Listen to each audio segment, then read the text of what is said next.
हमारी दुनिया में खुशी को अक्सर सफलता की तरह देखा जाता है और उदासी को एक विफलता, एक हार की तरह। लेकिन क्या ये सच है?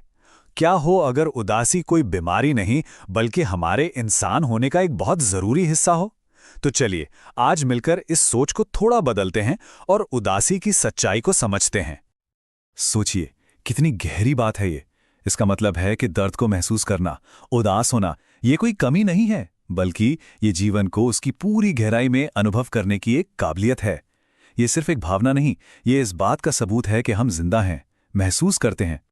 तो सबसे पहले चलिए दो शब्दों को समझते हैं, उदासी और शोक, क्योंकि ये दोनों एक नहीं है और इनका फर्क जानना हमारे लिए बहुत जरूरी है। तो उदासी क्या है? इसे ना हमारे मन का एक सिग्नल समझिए। ये हमें बस ये बताता है कि कोई चीज़ थी जो हमारे लिए बहुत मायने रखती थी और अब वो नहीं है।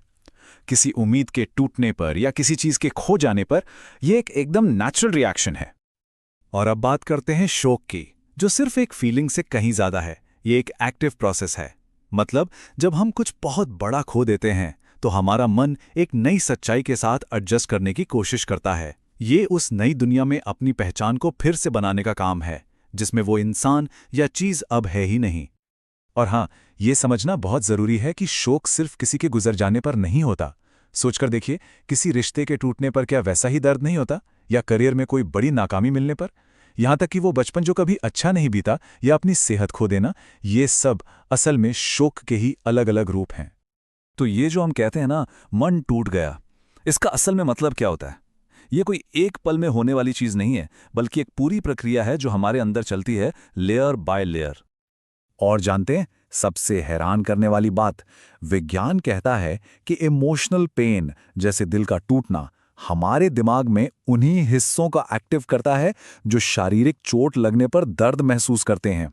मतलब जब कोई कहता है कि उसका दिल टूट गया है और उससे सच में दर्द हो रहा है, तो ये सिर्फ एक कहावत नहीं, एक न्यूरोलॉजिकल ट्रूथ है। तो ये होता कैसे है? सबसे पहले आता है शॉक। ये हो क्या गया? फिर हम उस सच्चाई को नकारते हैं, नहीं, ऐसा नहीं हो सकता। इसके बाद आता है दर्द का वो सैलाब जो सब कुछ बहा ले जाता है।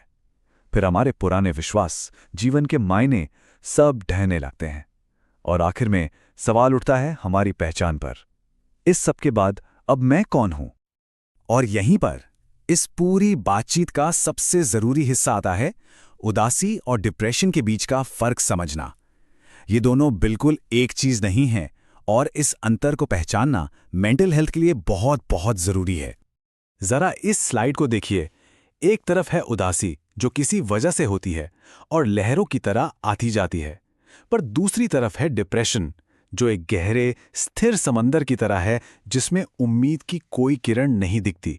उदासी में जीवन का मतलब बना रहता है, लेकिन डिप्रेशन में वो मतलब ही खो जाता है। इस फर्क को समझने का शायद सबसे अच्छा तरीका यही है। उदासी कहती है, हाँ दर्द है, एक सिचुएशन है जो दर्द दे रही है, लेकिन डिप्रेशन कहता है मैं ही प्रॉब्लम हूं, मुझ में ही कोई कमी है। देखा आपने फर्क? तो सवाल ये उठता है कि अगर उदासी इतनी नेचुरल है तो हमारा समाज इससे इतना अनकंफर्टेबल क्यों है? क्यों हर कोई हमें यही बोलता है कि मूव ऑन करो या स्ट्रांग बनो? इसका एक बड़ा कारण हमारी आज की दुनिया की बनावट है। ये सिस्टम प्रोडक्टिविटी, स्पीड और एफिशिएंसी पर चलता है और एक दुखी इंसान इस मशीन को धीमा कर देता है। वो कम काम करता है, कम चीजें खरीदता है।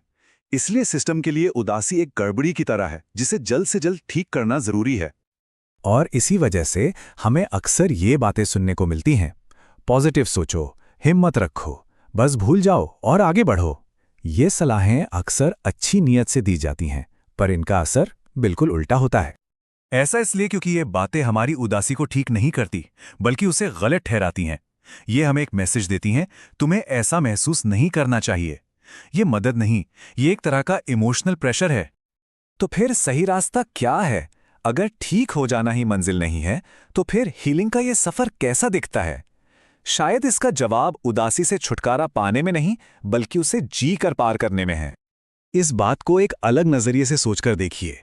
उदासी वो कीमत है जो हम किसी से गहरा लगाव रखने के लिए चुकाते हैं। अगर हमें किसी के जाने का दुख होता है, तो इसका सीधा सा मतलब है कि हमने उनसे बहुत प्यार किया था। तो इस तरह से देखें तो उदासी कमजोरी नहीं बल्कि गहरे प्यार का सबूत है। और यही है हीलिंग का सबसे पहला और सबसे बड़ा सच। हम उदासी को किसी मैथ प्रॉब्लम की तरह सॉल्व नहीं कर सकते। हम उसे किसी बीमारी की तरह ठीक नहीं कर सकते। हमें उसे महसूस करना होता है, उसके साथ रहना होता है और उसे जीकर उसके पार जाना होता है। तो ये रास्ता दिखता कैसा है? सबसे पहले खुद को दुखी होने की इजाजत देना, बिना किसी जजमेंट के। फिर उस नुकसान को नाम देना कि असल में खोया क्या है, अपने शरीर पर पड़ रहे असर को महसूस करना। और फिर धीरे धीरे अपने जीवन के लिए एक नई कहानी, एक नया मतलब बनाना। और आखिर में अपनी उस नई पहचान को अपनाना जो इस अनुभव से गुजरकर बनी है। हम सब ने सुना है कि वक्त हर जख्म भर देता है, लेकिन क्या ये सच है? नहीं, अकेला वक्त कुछ नहीं करता। जब हम उस वक्त के साथ एक्टिव होकर अपने दर्द को समझने की प्रक्रिया से गुजरते हैं, तब हीलिंग होती है।